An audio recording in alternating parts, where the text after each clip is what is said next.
Assalamualaikum warahmatullahi wabarakatuh. Waalaikumsalam. Nah, kita jumpa lagi di Medan Punya Cerita, dan Medan Punya Cerita ini banyak dan dahsyat. Kira-kira minggu lalu, kalau tidak salah aku 4-5 hari yang lalu, tiba-tiba terdengarlah ada berita yang agak sedikit mengejutkan. Dibilang mengejutkan tidak juga, karena itu rencana lama, bahwa Medan Club itu sudah sah ditransaksikan, diperjualbelikan. Ya, jadi dengan kata lain, Medan Club bangunannya itu sudah dibeli oleh katanya oleh kantor gubernur, itu istilahnya. Ya, oke.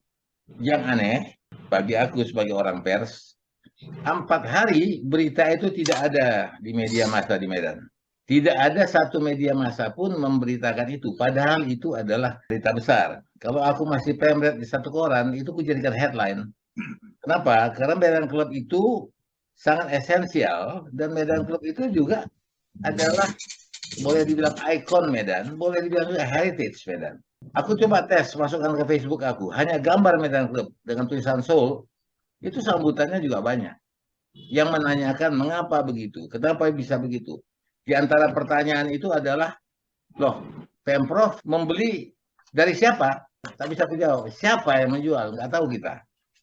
Nah, yang kita tahu hanya di sana ada para pengurus. Ini kita luruskan sedikit. Karena itu, di sini kita undang Dr. Ikhwan Azhari, yang paling tidak lebih banyak tahu dari kita soal perjalanan sejarah masa lalu.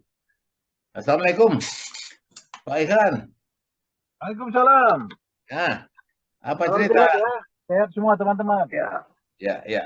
Sudah bisa saya tanya mengenai Medan Club ini? Bagaimana eksistensinya itu dari awal ya? Ya, baik. Jadi saya kalau masalah heboh-hebohnya Pemprov beli uangnya berapa kemana itu nanti ada yang lain lah ya, yang ahlinya ya. Saya fokus ke bangunan dan situs ya.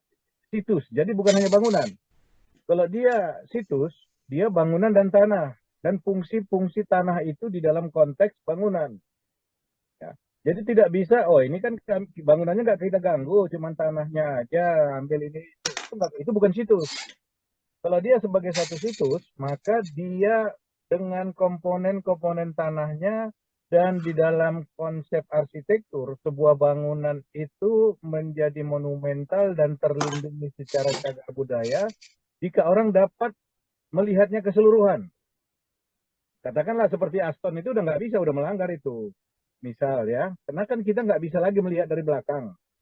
Karena belakangnya sudah diambil untuk keperluan bangunan. Sehingga orang kehilangan untuk mengakses bangunan itu dari arah belakang. Jadi pertama-tama saya mengatakan bahwa bangunan itu sudah cagar budaya. Ya, sudah cagar budaya berdasarkan SK Wali Kota Medan nomor 433 2021 diteken pada tanggal 28 Oktober 2021 oleh Bobi, Wali Kota.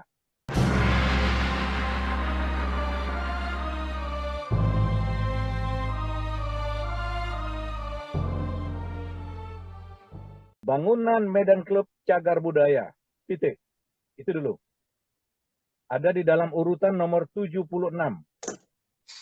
Ya. Dari sekitar berapa? 90 cagar budaya yang ditetapkan Bobi, dia ada di nomor 76. Jadi kalau ada orang mengatakan itu bukan cagar budaya atau belum cagar budaya, kita bantah. Ya, itu cagar budaya. Kalau dia sudah ditetapkan menjadi cagar budaya, maka dia tunduklah kepada Undang-Undang Cagar Budaya. Tetapi bahwa Undang-Undang Cagar Budaya itu juga bisa dilanggar, bisa dicari pembenaran dan macam-macam, nah itu urusan lain lah, urusan ahli hukum lah itu ya.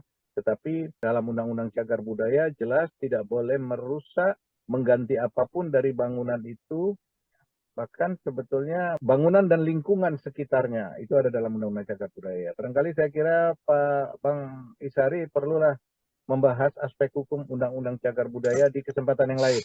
Kemudian histori dari perjalanan bangunan ini. Jadi begini, Jepang itu sudah berperanan penting di kota Medan sebelum Perang Dunia Kedua.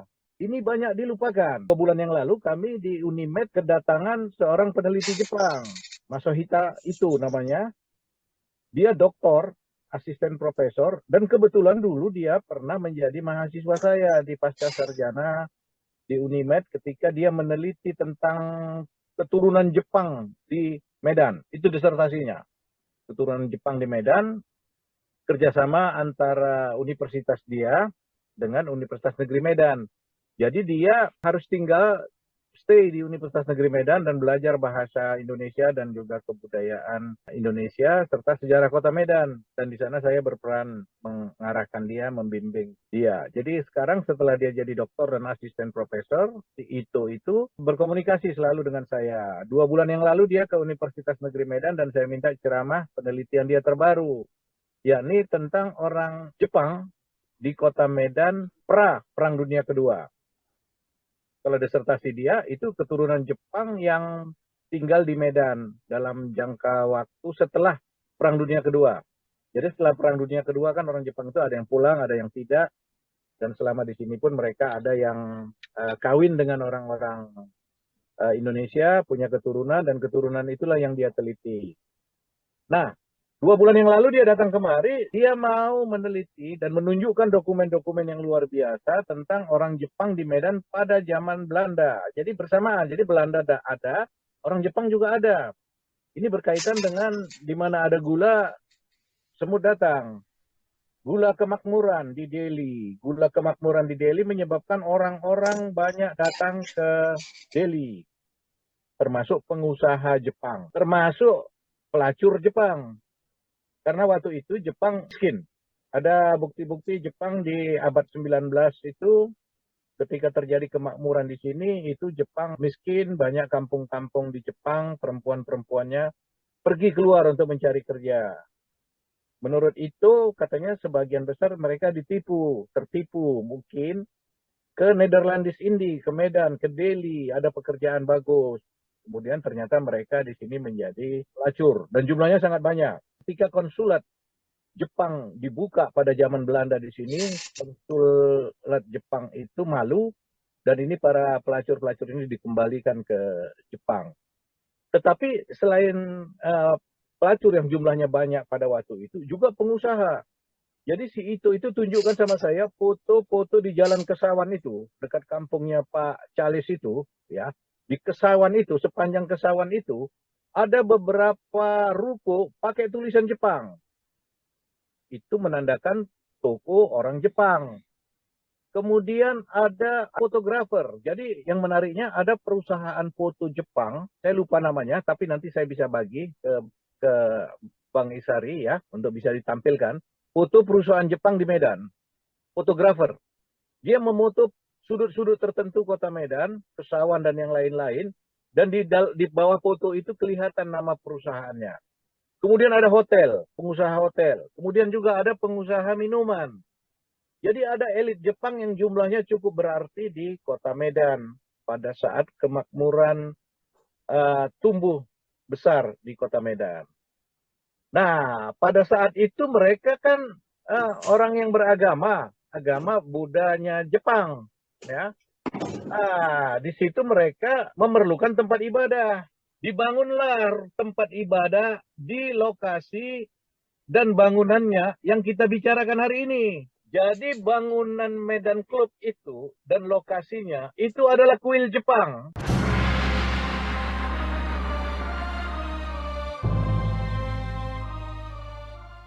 Jadi begini, orang Jepang yang jumlahnya cukup banyak itu di Medan dan mereka pengusaha campur-campur lah, ada yang itu tadi ya, yang prostitusi, ada calo, macam-macam begitu. Karena ada kemakmuran yang luar biasa di Delhi. Jadi Jepang itu melihat ini sumber untuk investasi, untuk berdagang, untuk cari kerja, jadi kuli, macam-macam. Mereka memerlukan tempat ibadah. Jadi tempat ibadah itu dibangunlah kuil Jepang, budanya Jepang, itu di Medan Club itu. Di tanah itu ya. Itulah, dan makanya itu bangunannya itu ya betul-betul bangunan yang tidak arsitektur Belanda sekali itu. Silakan cari narasumber lain yang berkaitan dengan arsitekturnya. Itu arsitektur Belanda atau Jepang, itu kuil atau apa begitu ya. Dan itu milik pengusaha Jepang. Komunitas Jepang yang ada di kota Medan pada zaman Belanda. si itu ada datanya, ada data tentang komunitas itu. Satu waktu juga kalau ini melebar masalah ini, saya bisa undang itu untuk Zoom. Dia bisa berbahasa Indonesia. Bagus. Dia akan keluarkan data-data, foto-foto ketika itu menjadi kuil. Yang saya nggak tahu status tanahnya, saya belum sampai ke situ, tapi itu kuil. Kemudian oleh sebab-sebab yang belum saya teliti dan dokumennya belum juga saya tanyakan, karena waktu dia kemari itu nggak ada heboh-heboh begini, nggak ada heboh-heboh begini. Yang belum diketahui sejak kapan dan dengan alasan apa kuil itu beralih ke onderneming, ke pengusaha perkebunan. Itu beralih pada zaman Belanda. Bukan Perang Dunia Kedua, bukan Jepang yang turun-turun tahun 43 itu. Nggak ada, itu nggak urusan mereka bikin-bikin kuil itu. Pada masa itu mereka sibuk membuat pertahanan, lubang-lubang pertahanan. Jadi itu masa yang bagi orang Jepang sendiri, 43, 45 itu masa yang sangat gelisah. Mereka akan diserang, bagaimana membuat lubang-lubang pertahanan, memobilisasi massa, menyiapkan pangan, memaksa warga, mendorong warga dari kampung-kampung Panuli, dari kampungnya Pak Ian Poloan atau dari Pak Baharudin ya untuk masuk Medan, tanam jagung, ambil lahan tembakau itu, tanam padi, tanam ubi untuk logistik perang. Jadi Jepang waktu itu tidak memikirkan tentang kuil itu. Sementara kuil ini berkaitan dengan ya ketentraman jiwa, elit, ya itulah pada era pengusaha tadi, pengusaha yang makmur di akhir abad ke-19. Perang Dunia Kedua kan itu abad 20. Jadi mundur sekitar 50 tahun sebelumnya. Nah, jadi yang belum jelas ini sekarang ada periode yang kenapa dari kuil Jepang menjadi jatuh ke tangan para tuan kebun, menjadi tempat pesta dia, menjadi tempat klub, ya itu perlu satu celah sejarah yang diteliti. Tapi saya pernah mendengar orang-orang Jepang, terutama orang Jepang dari generasi yang tua, kalau ke Medan Club mereka lakukan seperti ritual, mereka pegang-pegang dindingnya sambil sembah-sembah gini-gini. Ya, coba satu waktu cari dulu orang Jepang jadi narasumber kita, kan di Medan banyak, nanti kita cari-cari ya. Saya pernah mendengar mereka melakukan itu. Ini bekas kuil, jadi bisa beribadah di situ. Bekas masjid atau bekas gereja, kan di Eropa kan banyak itu gereja yang kemudian jadi masjid ya, atau menjadi fungsi-fungsi yang lain gitu. Atau ada masjid kita di mana kemudian berubah menjadi apa begitu, tetapi orang kemudian kalau itu ini masjid, aku sholat di sini, ini dulu masjid. Jadi kira-kira seperti gitu. Ini Medan Club, tempat duduk-duduk anggota Medan Club, tapi ini dulu kuil kami. Dia melakukan persembahan, ritual kecil di depan gedung itu. Itu terjadi saat ini. Nah, jadi yang menjadi gelap itu peralihan dari kuil Jepang. Pertama, bagaimana Jepang mendapatkan tanah untuk membangun kuil itu? Apakah permisi dengan datuknya Tengku Calis ya? Apakah itu wilayah Kesawan atau tidak? Ada yang bilang itu wilayah Sukapiring dan seterusnya. Ya. Kemudian dapatlah tanah itu. Berarti kan itu pengalihan dijual atau pinjam atau rampok atau apa oleh pengusaha perkebunan pada waktu itu. Jadilah kemudian bangunan itu menjadi tempat klub, ya Medan Club di dalam konteks tuan kebun. Itu Medan Club itu bukan hanya tuan kebun, hanya tuan kebun yang misalnya kebunnya ada di Tanjung Morawa, ada di Bedagai, ada di mana, kemudian ke Medan capek berkebun, capek mengawasin kawasan perkebunan, lelah, kemudian berdansa-dansi di situ. Bukan hanya itu. Tetapi juga ini adalah pegawai kantor-kantor skapai perkebunan, pegawai pemerintahan, mereka ikut di dalam klub itu. Jadi bukan hanya tuan kebun dalam artian orang-orang lapangan saja. Mereka perlu mencari tempat yang relaks ya. Relaks yang tidak begitu mahal, dan kalau juga kan terjadi di The Bour Hotel, di Hotel Dharma Delhi. Tapi itu kan relatif mahal, tidak bisa begitu bebas, tempatnya juga sempit. Ya. Nah, mereka ambil kuil itu. Apakah ini berkaitan dengan merosotnya peran orang Jepang sehingga kuil itu terlantar, ya, terlantar kemudian dibeli aja sama onderneming? Ini yang saya belum mendapatkan datanya pada saat ini. Dibeli atau diambil gitu ya?